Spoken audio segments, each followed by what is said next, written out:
அன்பானவர்களே, ஹஜ் கடமையை போல் மார்க்கத்தில் எந்த கடமையும் சொல்ல முடியாது. அம்ர தஅப்புதி என்று சொல்லுவார்கள் மார்க்க அறிஞர்கள்.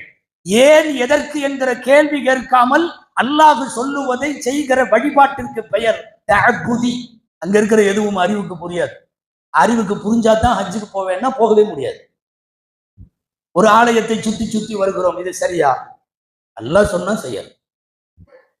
ஒரு 700 மீட்டர்கள் கொண்ட சஃபாவும் மர்வாவும் 7 தடவை, ஏறத்தாழ 4.9 கிலோமீட்டர், 5 கிலோமீட்டர் வைத்துக் கொள்வோம்.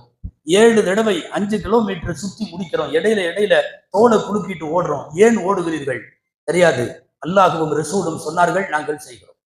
ஒரு கல்லை போய் அங்கே முத்தமிடுகிறார்கள், ஹஜ்ருல் அஸ்வத் என்று பெயர். ஏன் முத்தமிடுகிறீர்கள்? தெரியாது. அல்லாஹ்வுடைய ரசூல் இதை சுவனத்து கல் என்று சொல்லி முத்தமிட்டார்கள், நான் முத்தமிடுகிறேன்.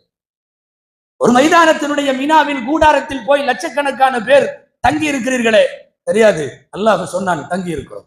அரஃபா என்ற ஒரு மைதானம், முற்பகல் 11 மணியில இருந்து சூரியன் மறைகிற வரைக்கும் ஒரே இடத்தில் அமர்ந்து கொண்டு தொழுது கொண்டும் அழுது கொண்டும் துவா செய்து கொண்டும் கண்ணீர் வகுத்து கொண்டும் அமர்ந்திருக்கிறீர்களே, என்ன காரணம்? இந்த இடத்தில் அல்லாஹ்வும் ரசூலும் இந்த நேரத்தில் உட்கார சொன்னார்கள்.